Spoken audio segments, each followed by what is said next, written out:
Have you ever watched a room full of people decide your worth like they were voting on a stranger? Last Thanksgiving, my parents turned dinner into a courtroom.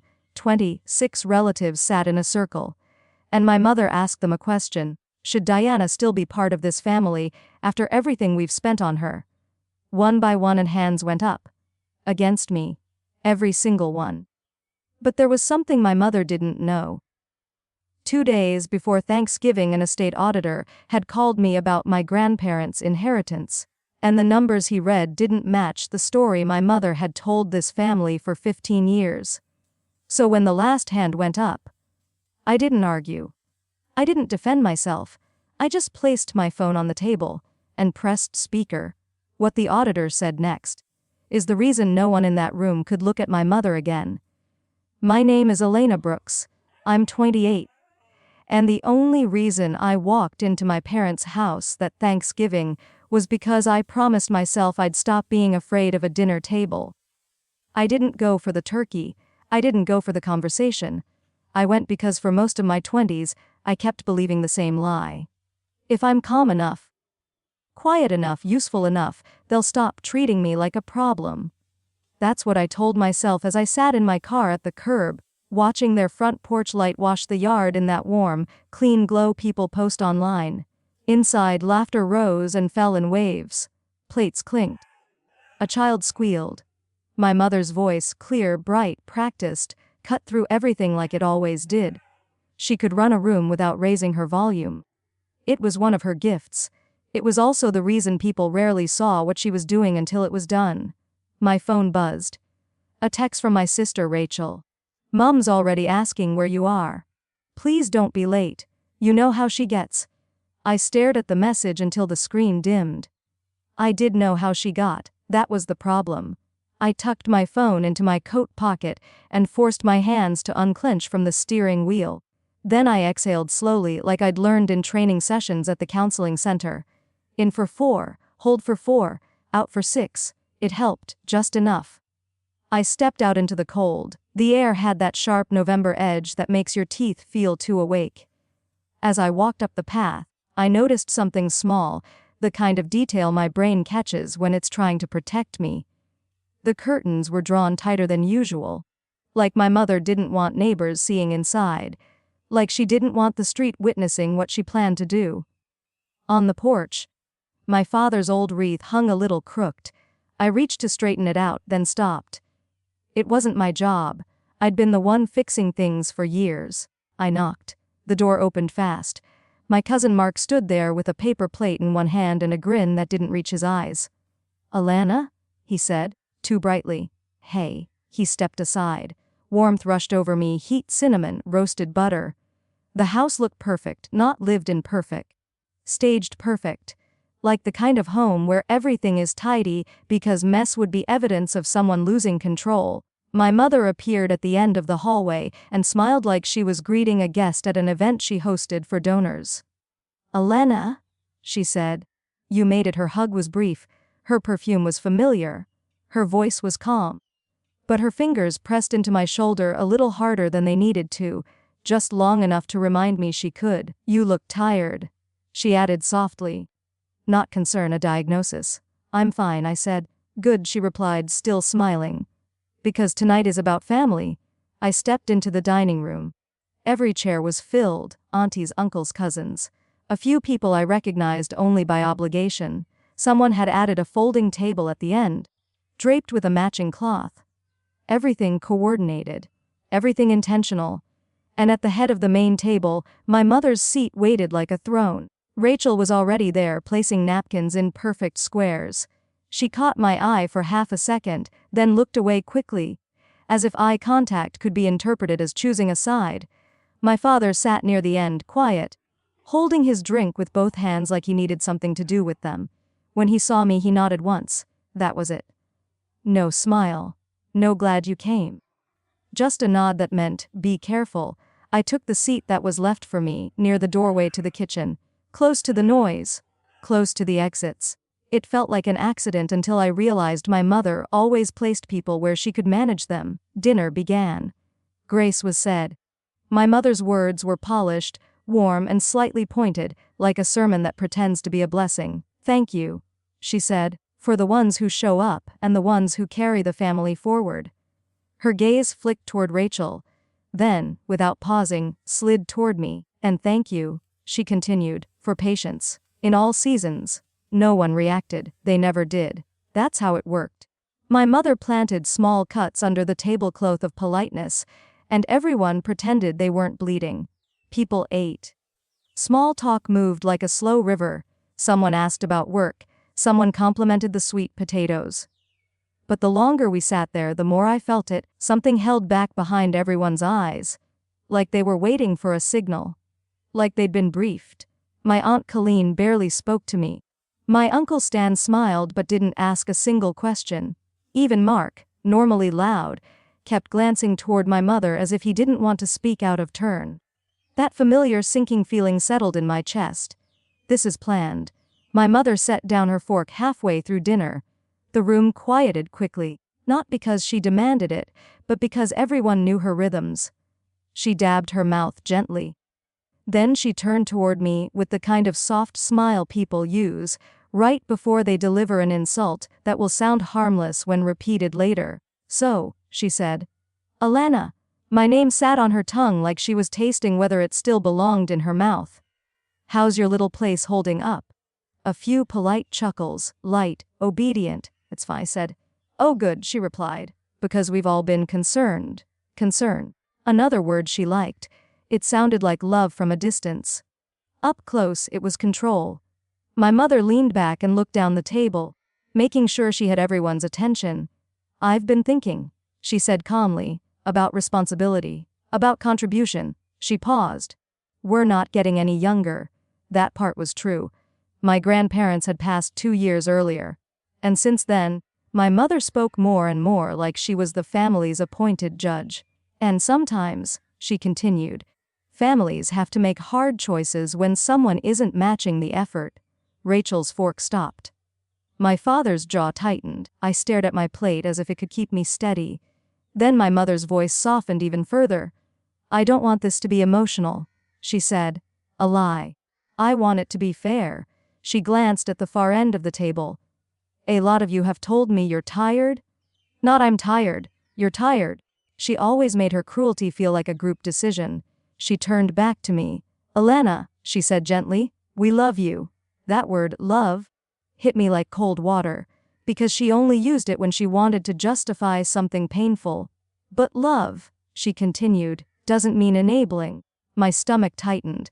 I could feel the room leaning in. Even the kids got quieter. Then my mother reached under her napkin and pulled out a small stack of index cards. Not papers, not folders, index cards. Neat handwriting. Bullet points. Like she'd rehearsed this while the pie cooled on the counter. "I made notes," she said, as if this were normal. "Just so I don't forget anything." She read the first card. Repeated financial instability. The second, minimal participation in family responsibilities. The third, emotional burden placed on others. I looked up. A few relatives nodded slowly. Because nodding was safer than thinking. I swallowed. "Mom," I started. She lifted a finger, gentle, polite. "Let me finish." "Sweetheart." Another weapon. She read another card. "And the matter of the estate." My throat went dry. That word carried weight in our family. Estate meant my grandparents. It meant money. It meant secrets whispered after funerals. My mother lowered the cards and looked around the table with calm authority. "I've protected this family," she said. "I've handled the paperwork. I've dealt with the stress." She inhaled, like she was carrying something heavy for everyone. "And I've done it while being questioned." She looked right at me. "Be people who don't understand what it takes." Rachel's face went pale. My father stared at his hands. "That's why I'm not making this decision alone," she said. "I'm giving the family a voice." A long pause. Then, with a quiet certainty that made my skin prickle, she said, "We're going to vote." The word fell into the room like a stone into a pond. A vote. At Thanksgiving, people shifted in their seats. Some looked uncomfortable, but no one objected, because objecting would require courage. And courage wasn't something our family practiced often. My mother folded the index cards neatly and set them beside her plate. She looked at me with that same calm expression. "Alana, I want you to hear this clearly," she said. "This isn't punishment. It's accountability." She turned to the room, all in favor of limiting Elena's participation in family gatherings and decisions until she shows consistent stability. She paused as if giving everyone a chance to feel noble. "Raise your hand." There was a moment, one heartbeat, where I thought someone might refuse. Where I thought someone might say, "This is wrong." But then my Aunt Colleen's hand lifted slowly. Then Stan. Then Mark. Hands rose like a wave that didn't want to be the last one standing. Rachel stared straight ahead, frozen. My mother waited. Patient. A conductor letting the orchestra find the tempo. And then Rachel's hand rose too, not confidently, but it rose. My breath caught. My mother's gaze slid toward my father. He hesitated, longer than everyone else. His eyes flicked to me just once. Then his hand rose. The room was quiet, except for the faint hum of the refrigerator in the kitchen. My mother nodded, satisfied. Like this had always been the outcome. She turned toward me, her voice still soft. "See," she said. "This is what family looks like. We decide together." I stared at the raised hands and felt something strange settle over me. Not panic, not even sadness, clarity. Because 2 days earlier, when I was leaving work, my phone had rung from a number I didn't recognize. A man introduced himself carefully. He didn't sound dramatic. He sounded tired, professional. "Ms. Brooks," he said. "My name is Thomas Avery. I'm calling in my capacity as an estate auditor assigned to review the Caldwell Trust and related distributions." Caldwell was my grandparents' last name. Trust, distribution, review. Words that suddenly made my mother's Thanksgiving performance feel less like family tradition and more like a distraction. That call hadn't been a warning. It had been a door opening. And my mother had no idea I'd already stepped through it. So as she stood there enjoying the silence she'd created, I didn't argue. I didn't plead. I didn't make a scene. I reached into my coat pocket, pulled out my phone, and placed it gently on the table, right between the gravy boat and my mother's index cards. Everyone watched. Not because they cared about me. Because they wanted to know what I was doing. My thumb hovered over the screen. My mother's smile tightened. "Elena," she said softly, "don't be childish." I looked up at her and kept my voice calm. "I won't be," I said. Then I tapped one button and pressed speaker. The line rang once, twice, and when the man answered, his voice came through the room clear as a bell. "Ms. Brooks," he said. "Yes," I replied. There was a pause. Then, in the most neutral tone imaginable, he asked the question that made the air change. "Before we continue, can you confirm if Margaret Brooks is present?" My mother's name, spoken out loud by a stranger with a professional title, landed differently than any accusation ever could. No one moved. No one breathed. And for the first time all night, my mother didn't speak at all. She just stared at my phone. Because she knew something I didn't. And she knew the one thing she could never control was what a recorded audit trail would say. I kept my voice soft. "Yes," I said into the phone. "She's right here." And that's when Thomas Avery said, "All right," he replied. "Then I need to ask her a question about a transfer dated November 18th and why the beneficiary line was changed." My mother's fingers slowly curled around her napkin, so tight the fabric twisted. Around us, 26 hands began lowering, one by one, like the room itself was trying to take back what it had done. And in the silence that followed, one thought settled into everyone's mind at the same time. If my mother is innocent, why does she look like she's about to disappear? The answer to that question was waiting inside the numbers. And by the end of this night, nobody would be able to look at her the same way again. No one spoke. For a moment the entire room seemed to shrink around the small rectangle of my phone sitting on the table. The estate auditor's voice had been calm, professional, almost casual. But the words he had used, beneficiary line was changed, hung in the air like smoke that no one wanted to breathe. My mother didn't answer. She simply stared at the phone. And for the first time that night, the control she usually carried like armor slipped just a little. "Ms. Brooks." The voice on the phone repeated politely. I realized everyone was looking at me, waiting, so I cleared my throat. Yes, I said. My mother is here. Across the table, my mother straightened slowly. The movement was subtle, but I knew that posture. It was the one she used when she walked into school meetings, church committees, or bank offices where she expected to be the most prepared person in the room. Her chin lifted slightly. Her voice, when it came, was calm. This is Patricia Brooks, she said toward the phone. Who exactly is speaking? The man responded without hesitation. Thomas Avery, Mom. Estate Audit Division. I've been reviewing the financial transfers associated with the Caldwell Trust. A few people shifted in their seats. That name, Caldwell, meant something in our family. It was my grandparents' name. They had died 2 years earlier, and my mother had taken control of everything afterward. The paperwork, the accounts, the property sale, the complicated details, as she called them. At the time, everyone had simply been relieved someone responsible was handling it. My mother had always been the responsible one, the organized one, the one who made spreadsheets for family vacations and kept copies of everyone's birth certificates, just in case.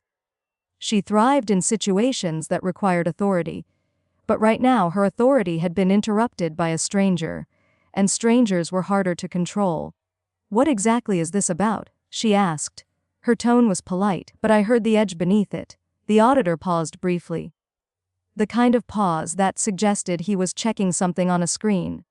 I'm confirming documentation related to a transfer made from the Caldwell Trust account on November 18th, he said. My Aunt Colleen leaned forward slightly. My cousin Mark looked at Rachel. My father remained perfectly still. My mother's eyes flicked toward me for a fraction of a second. Then back to the phone.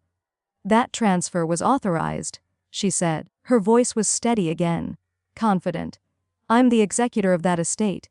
The word executor rolled easily off her tongue. She had used it many times before, but Thomas Avery didn't sound impressed. Yes, Mom, he said. That's correct. Another pause. Then he continued. But the reason I'm calling is because the beneficiary designation attached to that transfer does not match the original trust instructions. Silence. Not the quiet of people being polite. The quiet of people suddenly trying to understand something complicated. My Uncle Stan spoke first. What does that mean? He asked cautiously. No one answered him. Because everyone was looking at my mother. She didn't look at anyone. Her gaze stayed fixed on the phone. There must be some confusion, she said calmly. I've handled every distribution personally. Her confidence returned quickly. It always did. My mother believed if she sounded certain enough, people would accept whatever explanation followed. But Thomas Avery didn't argue. He simply asked a question. Mom, could you confirm whether the beneficiary line was modified prior to that transfer? The word modified landed harder than the others. My cousin Mark lowered his hand slowly. My Aunt Colleen's lips parted slightly. Rachel shifted in her chair.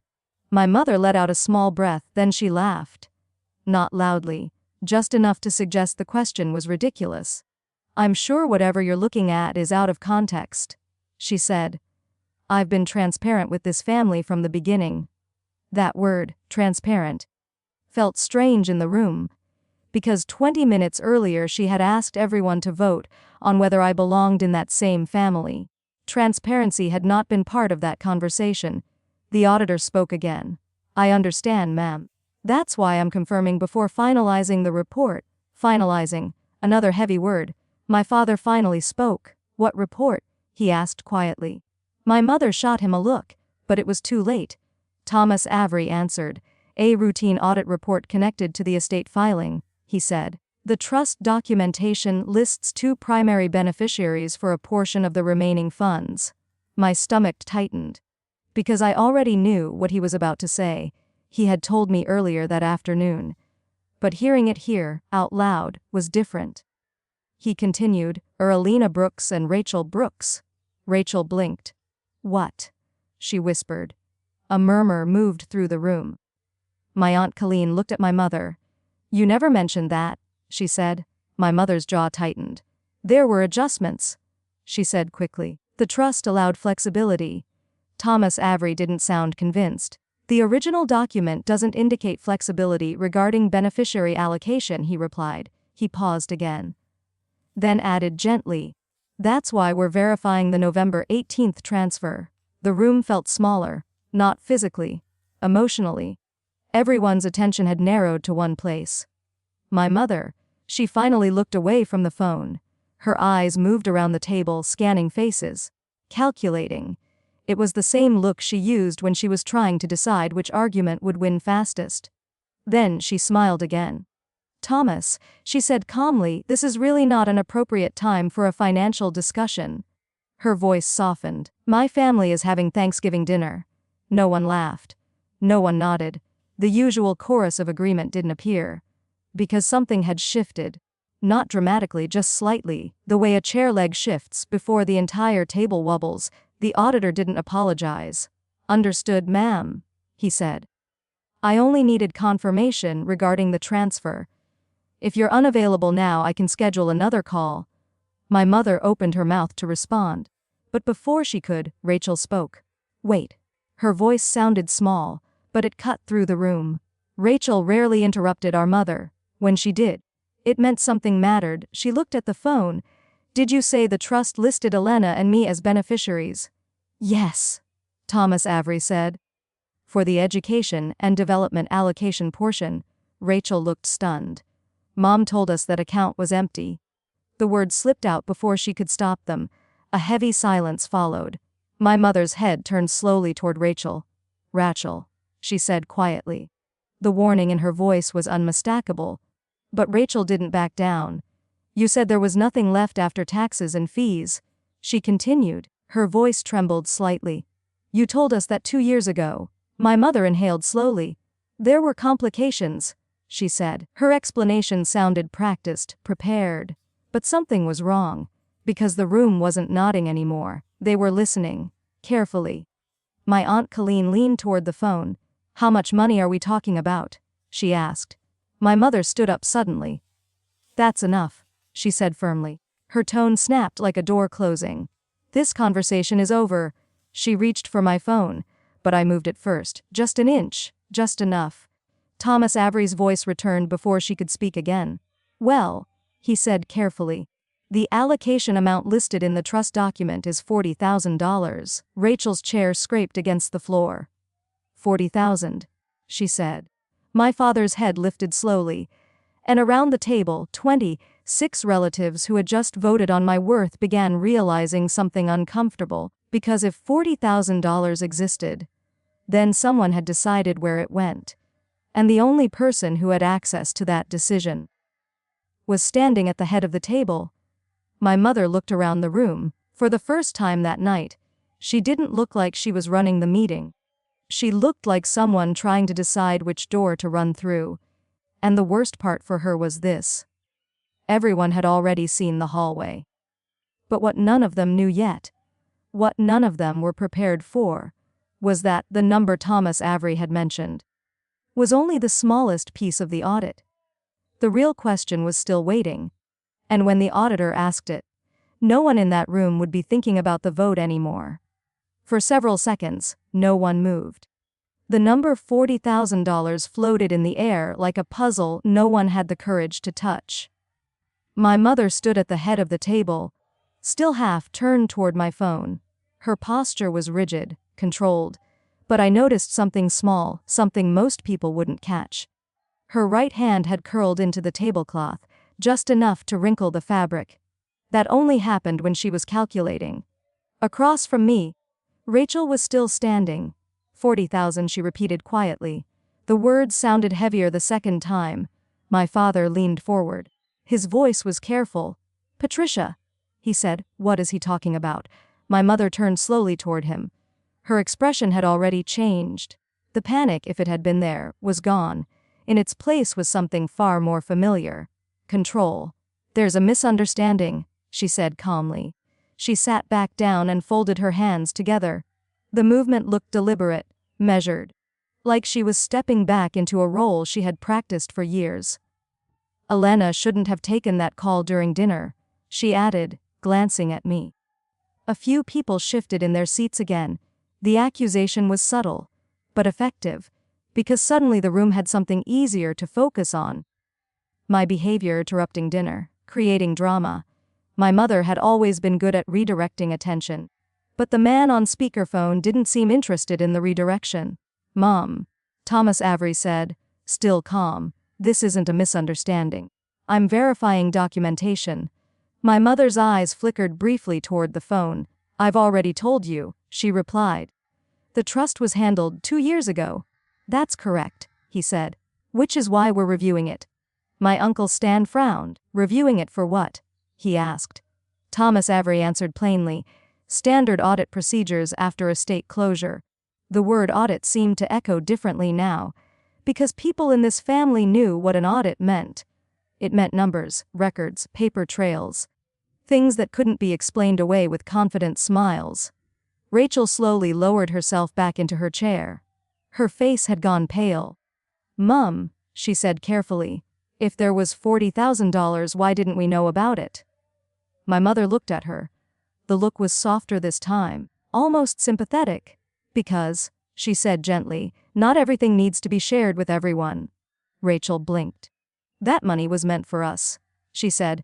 "If it existed." My mother's voice remained smooth, and it didn't, not after expenses. The answer sounded clean, final, but Thomas Avery spoke again before the silence could settle. "That's actually the issue we're verifying," he said.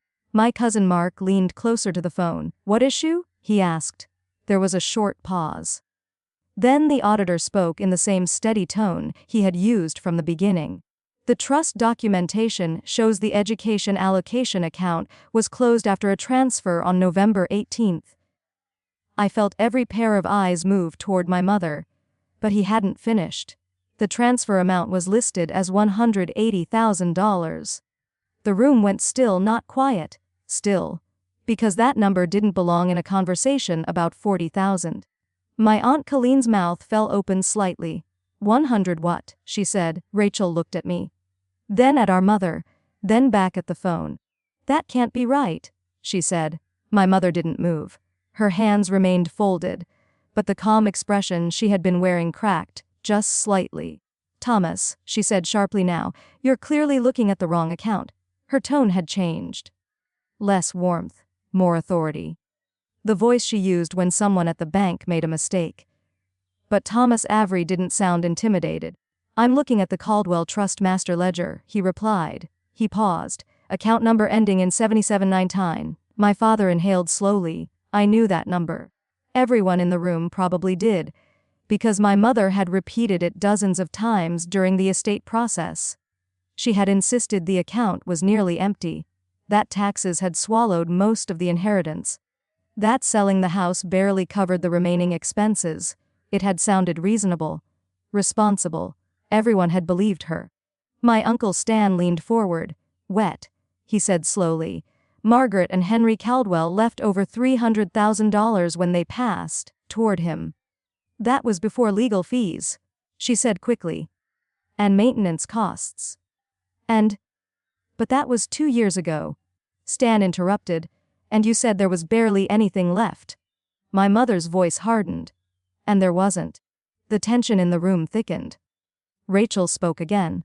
"But he just said 180,000. My mother stood up. The movement was sudden. "That's enough," she said firmly.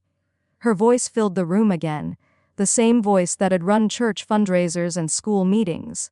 "This conversation is over." She reached toward my phone again. This time I didn't move it.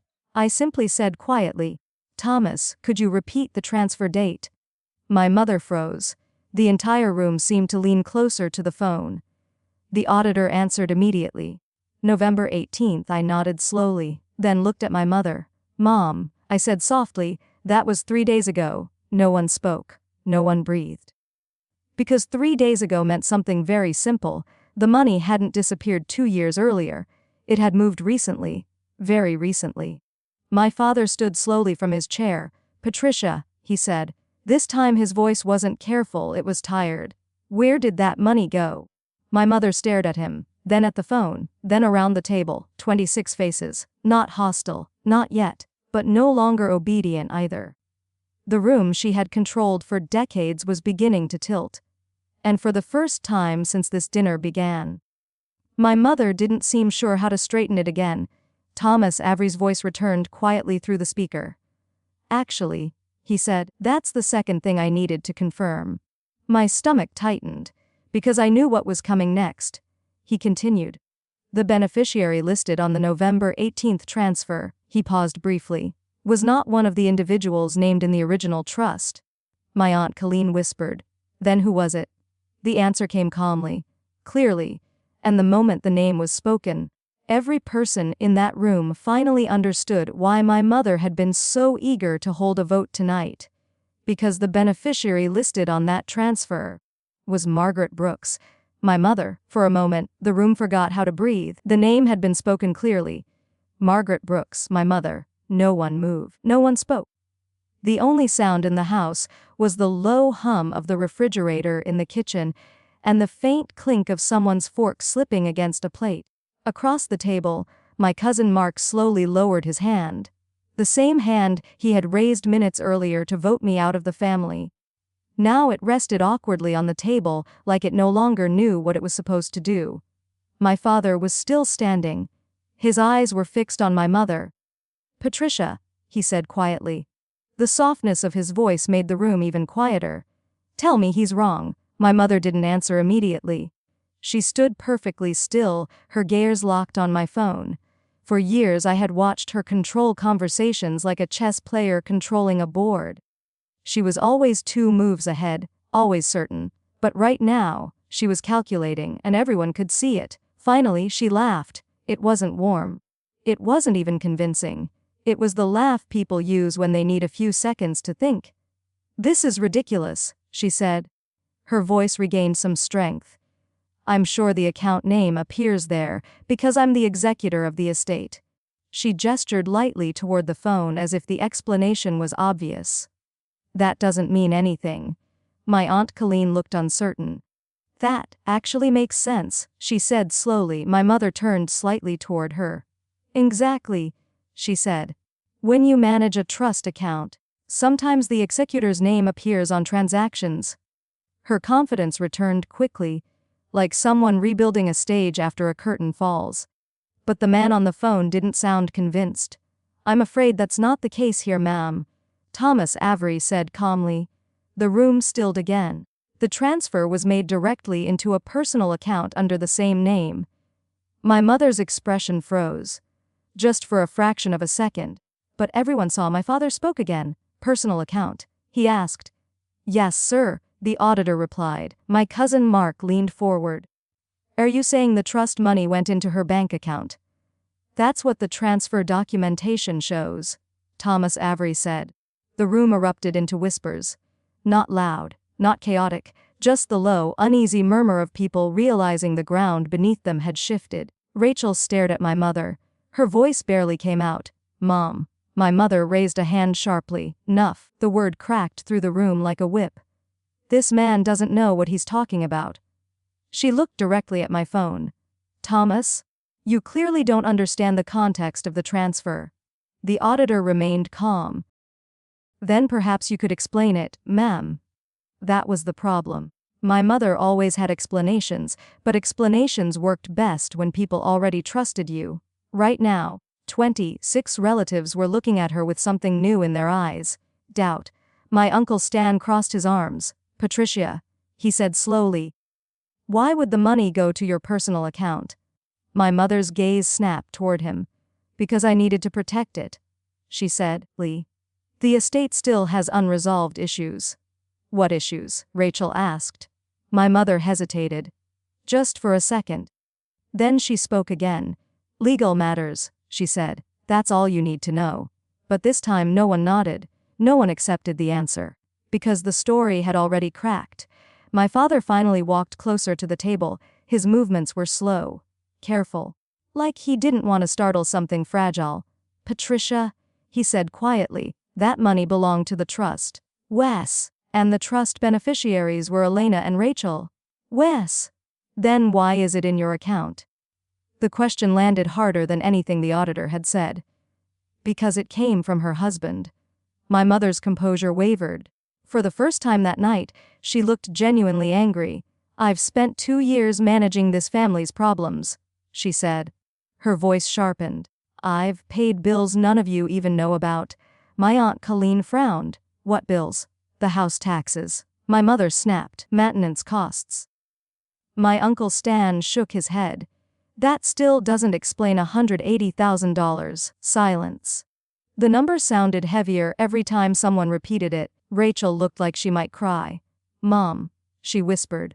"You told us there was nothing left." My mother's gaze softened again. The anger vanished, replaced by something more dangerous: sympathy. "I told you what you needed to hear," she said gently. "What we needed?" Rachel asked quietly. "Or what you needed?" The question hung in the air. My mother didn't answer. Across the table, Mark rubbed the back of his neck. "This is getting weird," he muttered. My Aunt Colleen looked at me. Really looked at me for the first time that night. Her eyes moved from my face to the phone sitting in front of me. "Elena," she said slowly. "Yes." "When?" "2 days ago."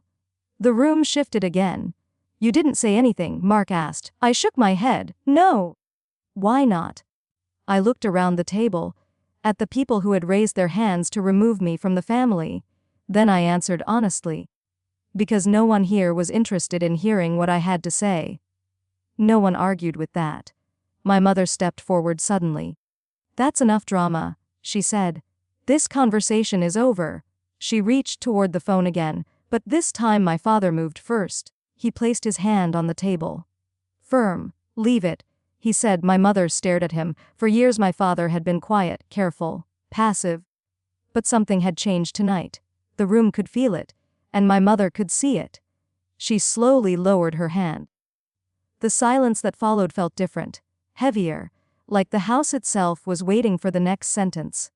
Thomas Avery cleared his throat on the speaker. "There's actually one more detail I should mention," he said. Every head turned toward the phone. "What detail?" my Uncle Stan asked. The auditor spoke calmly. "The transfer wasn't flagged because of the amount." Another pause. "It was flagged because of the authorization signature." My stomach tightened. Because I already knew what he was about to say. My Aunt Colleen leaned closer. "What about it?" Thomas Avery answered carefully. "The signature on the transfer authorization."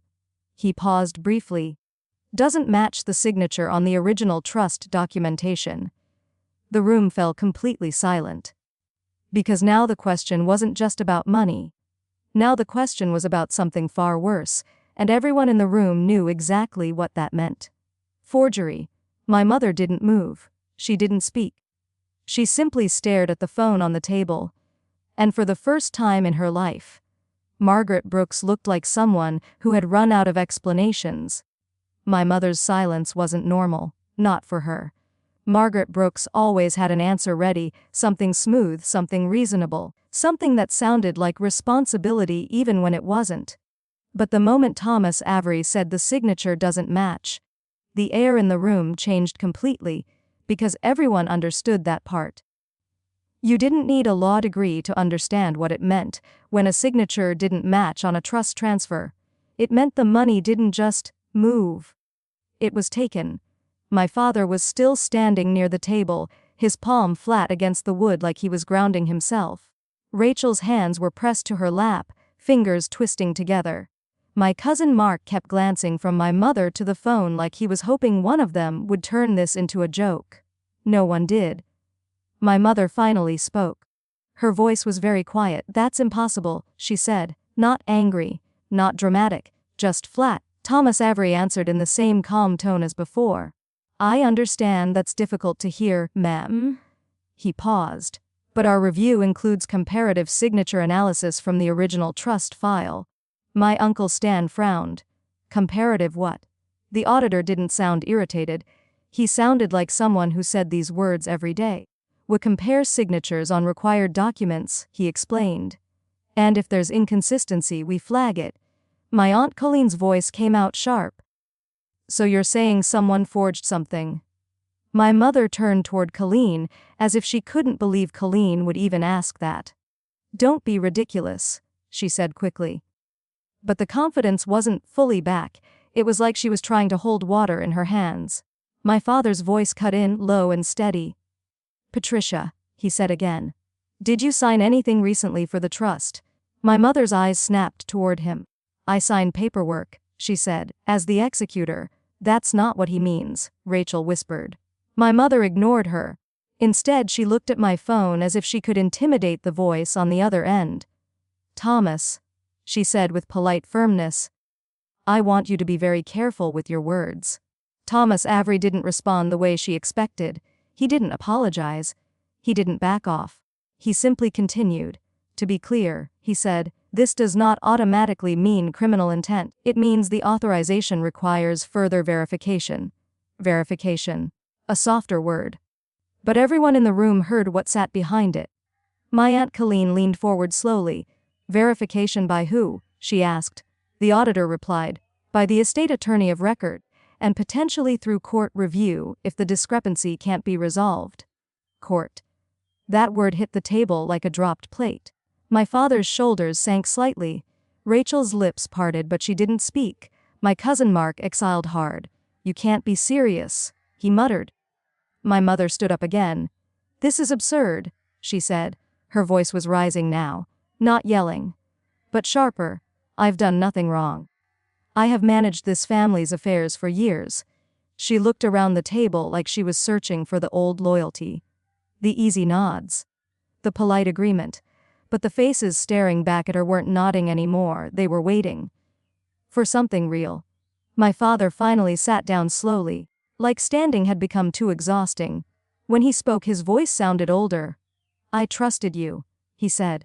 The sentence was simple. But it landed in the room with more weight than the auditor's paperwork. My mother's eyes flashed. "Oh, don't do that," she said quickly. "Don't act like I'm the villain when I've carried everything." Rachel's voice came out thin. "Mom, why did you hold the vote?" My mother froze. Just for a second, then she forced a small laugh. "That vote was about Elena's attitude," she said.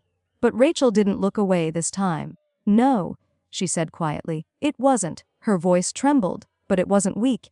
"It was about control," Rachel continued. "You wanted everyone to turn on her before they found out about the trust." The room went silent again. My Aunt Colleen covered her mouth with her hand. My Uncle Stan stared at my mother like he was seeing her for the first time. My cousin Mark's face flushed. He looked at me, then away, as if shame had finally arrived late to the party. My mother's voice dropped low. "You don't know what you're talking about," she said to Rachel. Rachel swallowed. "Yes, I do," she said. Because suddenly I remembered something. A small detail from 2 days earlier when Thomas Avery had first called me. A sentence he'd said quietly, almost like an afterthought. "Mems Brooks, we reached out to the executor last week. We didn't receive a return call." I lifted my eyes to my mother. I said softly. "Did you ignore his calls?" My mother's jaw tightened. She didn't answer. That was answer enough. My father looked at her. "Why?" he asked. Still calm. Still quiet. But there was something new in his tone. Not fear. Not avoidance. A demand. My mother's lips pressed together. And for the first time, "Just a little. I was handling it," she said. Rachel shook her head. "No," she whispered. "You were hiding it." Thomas Avery's voice returned. "I should mention," he said calmly, "the flagged signature is attached to a form that authorizes a beneficiary change." My heart thumped once, hard. Rachel's eyes widened. "A beneficiary change," she repeated. My Uncle Stan leaned forward. "You can do that?" he asked. The auditor replied carefully. "Only under certain circumstances depending on trust terms. That's what we're reviewing." My mother's breathing changed. I could hear it. A little faster, a little shallower. Rachel stared at her. "Mom," she said. "Who did you change it to?" My mother didn't answer. She didn't even pretend to. She looked at the tablecloth, at the plates, at anything except the faces around her. Then my Aunt Colleen spoke. Quiet but firm. "Margaret," she said. "Look at me." My mother slowly lifted her eyes. Colleen's voice stayed calm. "Did you try to take that money from your own daughters?" My mother's lips parted, and for a long moment, nothing came out. No speech. No clever explanation. No redirect. Just a woman at the head of her own table, surrounded by people who had just voted on someone else's worth, finally realizing they were about to vote on hers. And I understood something in that silence. The family vote wasn't meant to remove me from gatherings. It was meant to remove me from the trust.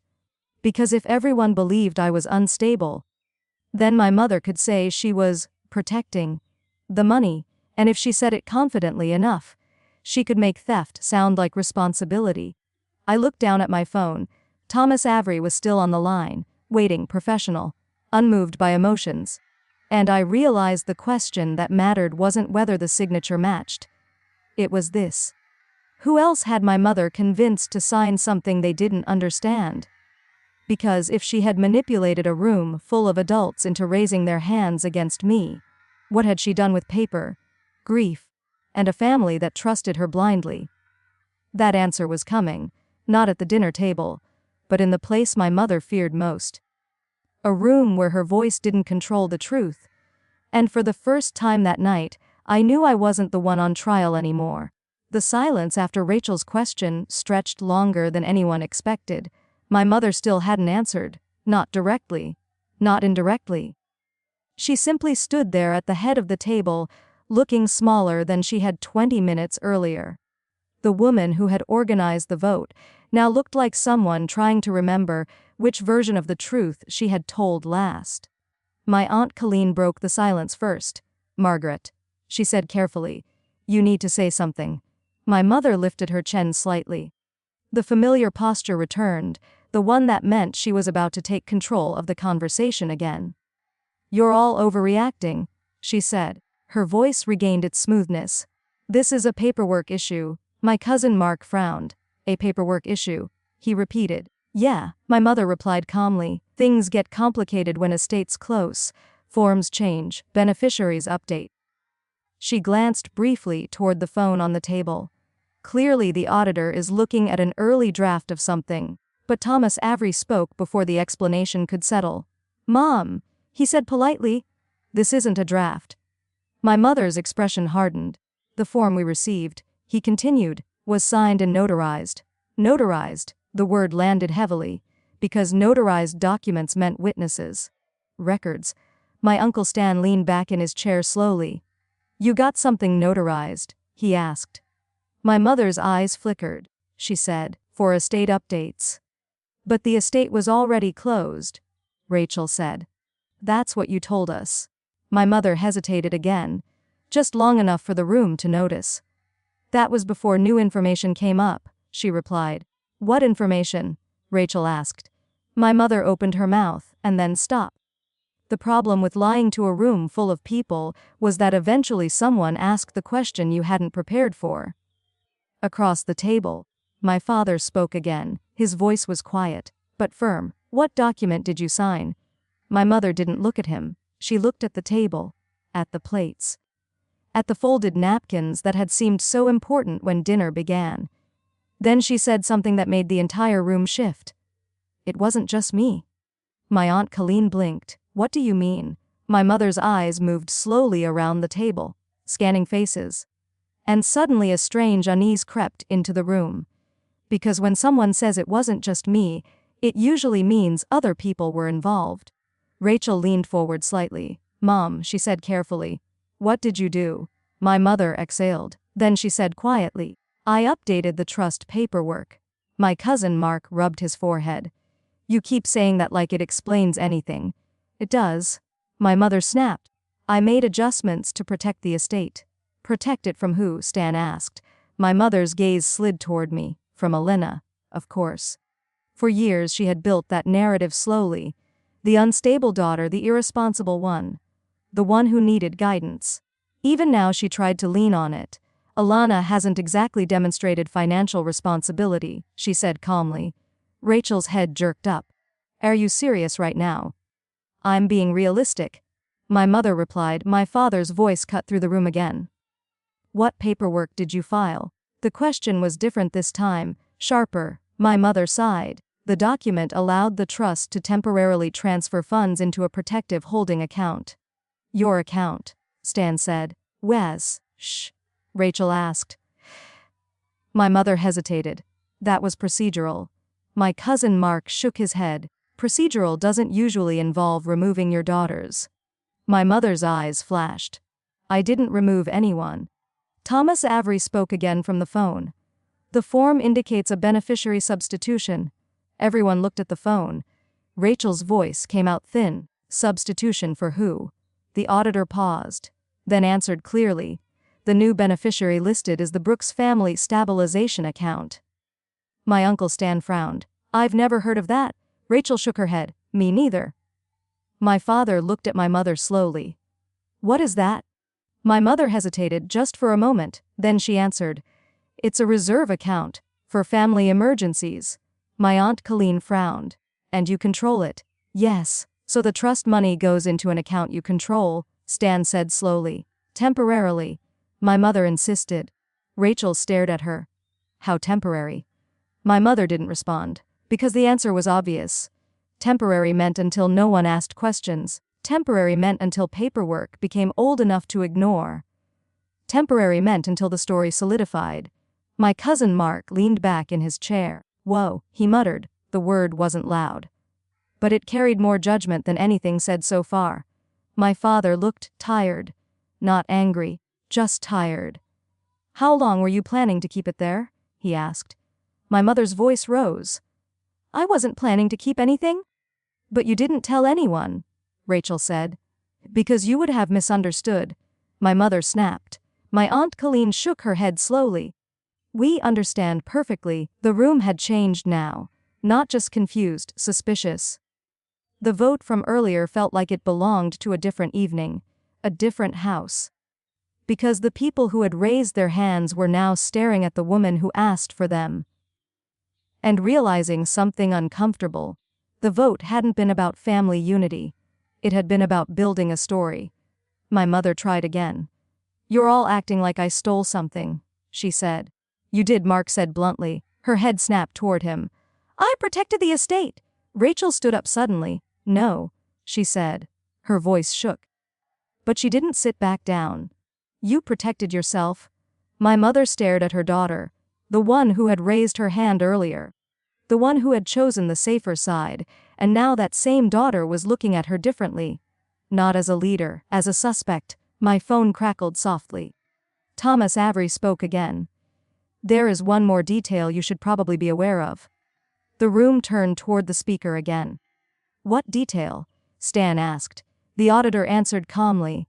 The notary who validated the document submitted an additional note during the audit request. My stomach tightened. My mother's shoulders stiffened. What note? Rachel asked. Thomas Avery's voice remained steady. The notary indicated that 2 witnesses were present during the signing. My Aunt Colleen looked around the table slowly. Witnesses, she said. My father's eyes moved from face to face, because suddenly another question had appeared in the room. If the document was signed here, in this family, then someone at this table might have seen it, or worse. Signed something themselves. Thomas Avery continued. Those witnesses signed verification lines confirming the executor's request to modify the trust distribution. My cousin Mark leaned forward. What are their names? The auditor paused briefly.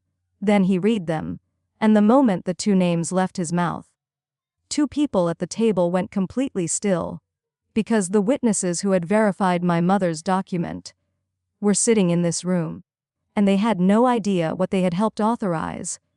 The moment Thomas Avery read the 2 names, the air in the room shifted again, because the witnesses listed on the document were not strangers. They were people sitting at this table, Mark and Aunt Colleen. For a second, no one reacted, not because they didn't hear the names, but because their brains needed a moment to catch up. My cousin Mark blinked. What? He said. His eyes moved quickly toward the phone, then toward my mother, then back toward the phone. That can't be right. Aunt Colleen looked just as stunned. I never signed anything like that, she said immediately. Her voice sounded almost defensive.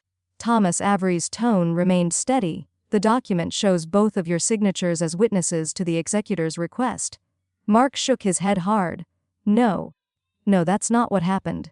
He leaned forward, elbows on the table. I remember signing something, he said slowly. But that was months ago. Everyone turned toward him. What did you sign? Rachel asked. Mark frowned, trying to remember. It was some kind of estate paperwork. He looked at my mother. You said it was just confirmation that we were present when you finalized the closing documents. My mother didn't answer. She simply watched him. Colleen's face had gone pale. Oh my God, she whispered. I remember that too. My Uncle Stan leaned forward. What paperwork? Colleen rubbed her temple as if the memory was coming back piece by piece. It was after the memorial dinner, she said slowly. At Margaret's house.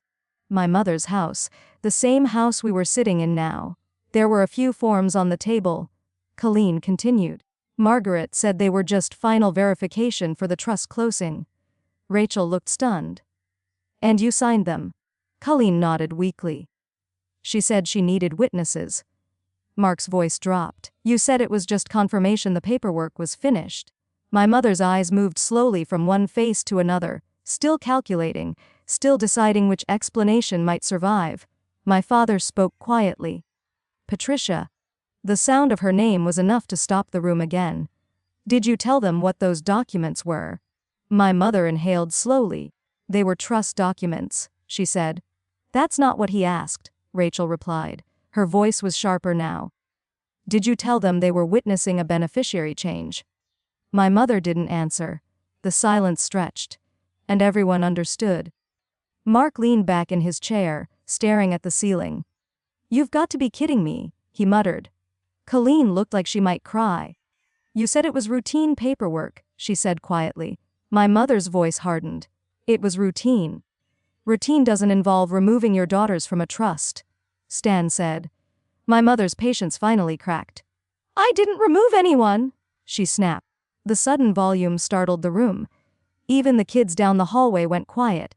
My father's voice remained calm. But you tried. My mother turned toward him sharply. I was protecting the estate? From who? Rachel asked again. My mother looked at me. The same look she had used for years. The one that said this is your fault. Elena has never been stable, she said. The room reacted immediately. Not with agreement, with discomfort. Because suddenly everyone remembered something important. Elena had been quiet, working, living her life. She hadn't been asking for money. She hadn't been demanding anything. The only person who had turned Thanksgiving dinner into a courtroom. Mark shook his head slowly. You used us? He said. My mother scoffed. Oh, please. You told us we were witnessing closing paperwork, Colleen said. You lied. My mother's voice went cold. I simplified the explanation. That's not simplifying, Stan replied. That's deception. Thomas Avery's voice came through the speaker again. Just to clarify, he said. The witness signatures confirm that the executor authorized a modification to the trust distribution. Mark leaned forward again. And if the executor misrepresented the document? The auditor paused, then answered carefully. That becomes a legal matter for the estate attorney or the court. The word court hung heavily in the room. Rachel looked like the ground had shifted under her feet. Mom, she said quietly. You dragged the whole family into this. My mother crossed her arms. I handled it. You manipulated it, Mark replied. My father sat down slowly again. The chair creaked under his weight. He looked older than he had an hour ago. How much of the truth have we heard tonight? He asked. My mother didn't answer, because that question had too many layers. Mark rubbed his face. So let me get this straight, he said. You had us sign documents we didn't understand. You moved almost $200,000. And then tonight you tried to convince the entire family that Alina was the problem. The sentence hung there. Heavy, unavoidable, filled with tears. We raised our hands, she whispered. Her voice broke slightly. No one spoke. Because every person in that room remembered the moment their hand went up. The vote that had seemed harmless. Now it felt like something else entirely. My Aunt Colleen looked at me. I'm sorry, she said quietly. Mark didn't say anything, but he didn't look at me either. Sometimes shame didn't need words. My mother straightened again, trying to rebuild the authority she had lost. You're all blowing this out of proportion, she said. It's still my responsibility to manage the estate. Rachel stared at her. No, she said softly. It's not. My father lifted his head. He looked at my phone, then at my mother, then at the room full of relatives who had just watched the entire story fall apart, and for the first time all night. His voice sounded certain. I think we're done managing this inside the family. The sentence was quiet. But it changed everything, because once something leaves the family, it stops being a story you can control. My mother's eyes narrowed. What does that mean? My father answered simply. It means we call the attorney tomorrow. The room went still again, but this silence was different. This one belonged to consequences, and my mother knew it. Because for the first time since the vote began, she wasn't the one deciding what happened next. My father didn't make the call immediately. He stood near the kitchen counter with his phone in his hand, staring at the number for a long moment before dialing. Rachel and I stayed at the table. My mother hadn't moved. She remained seated across from us, her hands resting lightly on the stack of documents, as if touching them could somehow hold the situation together. When my father finally pressed the call button, the sound of the ringing seemed louder than it should have been. 1 ring, 2, 3. Then a voice answered. Robert Hargrove speaking. My father switched the phone to speaker and placed it on the counter. Robert, it's Daniel Brooks. Daniel, the attorney replied. I was expecting your call. My mother stiffened slightly. You were? My father asked. Yes, Hargrove said calmly. I spoke with the estate auditor yesterday. The room went quiet again. My father glanced toward my mother. She didn't mention that, he said. There was a brief pause on the line. I imagine she wouldn't have. Hargrove replied carefully. My mother leaned forward. Robert, she said sharply. I explained the situation to you this morning. You explained your interpretation of it. The attorney said. That's not the same thing. Rachel let out a slow breath. What does that mean? She asked. The attorney answered gently. It means the trust documents are very clear. The trust allows executor discretion. Within limits, Hargrove replied. And those limits do not include transferring the full education allocation into a personal stabilization account. My Aunt Colleen's words from the night before echoed in my mind. Did you try to take that money from your own daughters? My mother's fingers curled around the edge of the document stack again. That account is temporary, she insisted. That's not the issue, Hargrove said. The issue is the beneficiary modification attached to the transfer. Rachel leaned closer to the phone. The witnesses didn't understand what they were signing, she said. I'm aware. The attorney replied. Mark and Colleen contacted me this morning.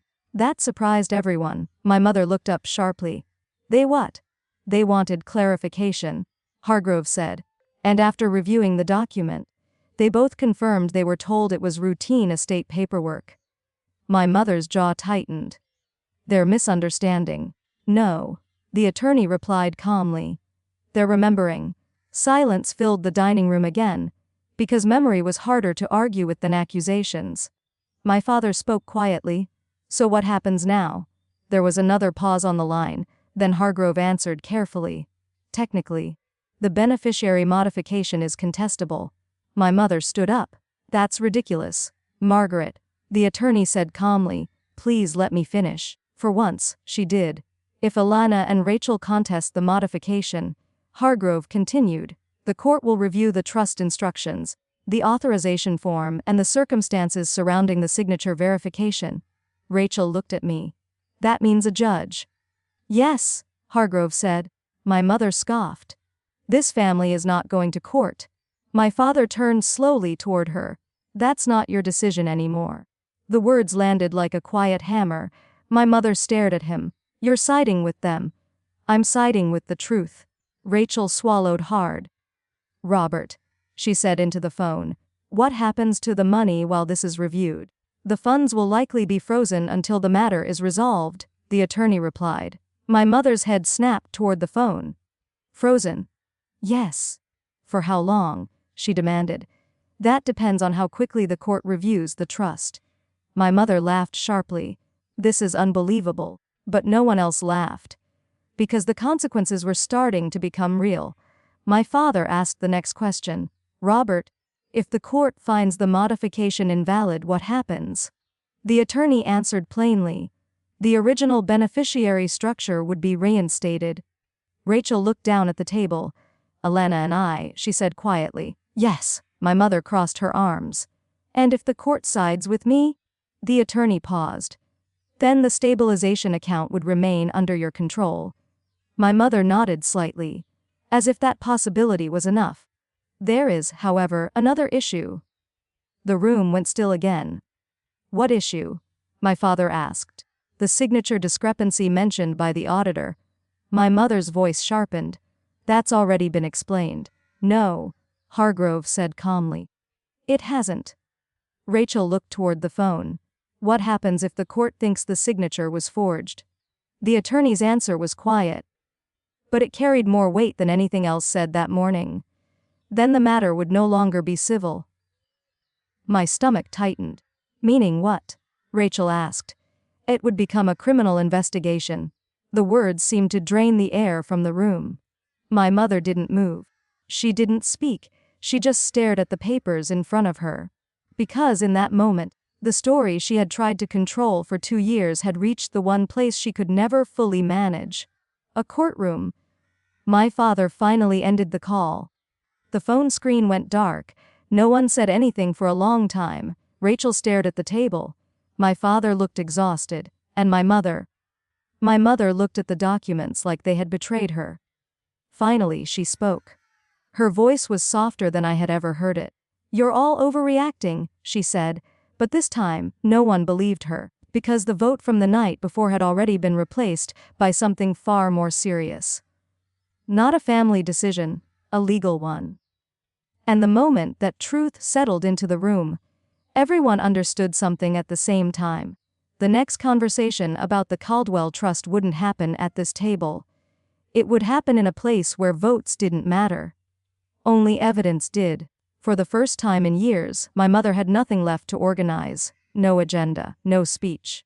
No list of reasons explaining why she was right and everyone else was simply confused. The documents were still on the table in front of her. The same papers she had walked in with that morning like they would restore order. But now they just looked like paper. Ink and signatures that no longer meant what she hoped they meant. Rachel was the first to stand, not dramatically, just quietly pushing her chair back. I need some air, she said. Her voice wasn't angry anymore, it sounded tired. The kind of tired that comes after realizing someone you trusted has been rewriting the story around you for years. She walked toward the back door and stepped outside without waiting for an answer. My father remained seated. His hands rested on the table.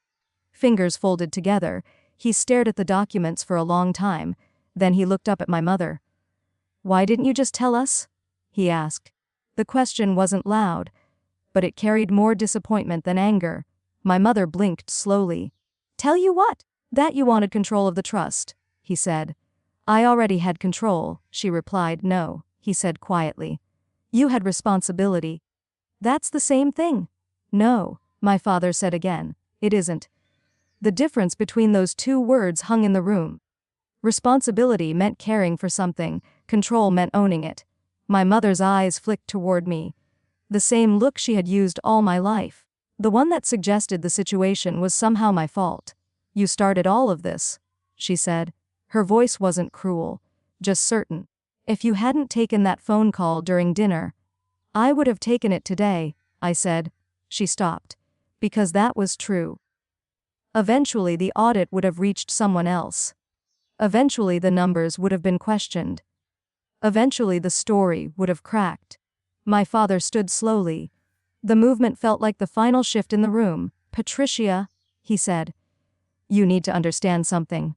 She looked at him, still hoping, maybe, that he would soften, that he would return to the quiet role he had played for so many years. But he didn't. This isn't about Elena, he continued, and it's not about Rachel. Then what is it about? She asked. It's about trust. The word echoed gently across the dining room. Trust. The thing the Caldwell estate had been built on. The thing the family had assumed existed inside this house. My mother's shoulders tightened. "You're all acting like I stole something," she said. My father didn't answer right away. Instead, he picked up the top page from the stack of documents. The trust modification. He looked at the signatures. Mark, Colleen, the notary seal. Then he set the paper back down. "It's not just the money," he said. "It's the lie." The room fell silent again. Outside, I could see Rachel sitting on the back steps through the window. She was staring out into the yard. Thinking. Processing. Probably replaying the moment from last night when she raised her hand during the vote. My mother followed my father's gaze toward the window. "She'll calm down," she said. "Rachel always does." Maybe she believed that. Maybe she had spent so many years assuming control would eventually return that she couldn't imagine a different outcome. "No," he said. "She won't." My mother frowned. "What makes you so sure?" "Because she knows now." "Knows what?" "That the vote wasn't about Alina." My father's voice stayed calm. "It was about protecting your story." The truth settled into the room again, heavy, unavoidable. My mother looked back toward the table, at the papers. At the place where the phone had sat the night before while 26 relatives raised their hands. For a long time she didn't say anything. Then she asked quietly, "What happens now?" It was the first honest question she had asked since this began. My father answered simply, "Now we wait." "For what?" "For the audit. For the attorney. For the court, if it comes to that." The words sounded strange in a house that had always solved problems behind closed doors. But this wasn't that kind of problem anymore. Rachel opened the back door and walked inside again. Her eyes moved between all of us. "Mark just texted," she said quietly. My mother's head lifted. "What did he say?" Rachel looked at her for a long moment before answering. "He said the rest of the family knows what happened." The message hung in the air. My mother's expression changed slightly. Not panic, not yet, but the first hint that the story had escaped the house. And stories, once they leave the room where they were written, don't belong to the author anymore. Rachel sat down at the table again. Across from me, across from my mother. "I'm contesting the trust modification," she said. Her voice was steady. Not angry, certain. My mother stared at her. "Wes." My father nodded slowly. "I think that's the right decision." My mother looked around the table, waiting, hoping someone would disagree. No one did. For the first time since the vote began the night before, the room had made a decision together. But this one wasn't raised hands. It was something quieter, something stronger. And as the morning light came through the dining room window, I realized something that hadn't been clear the night before. The vote hadn't removed me from the family. It had revealed who the family really was. And now, finally, everyone else could see it too.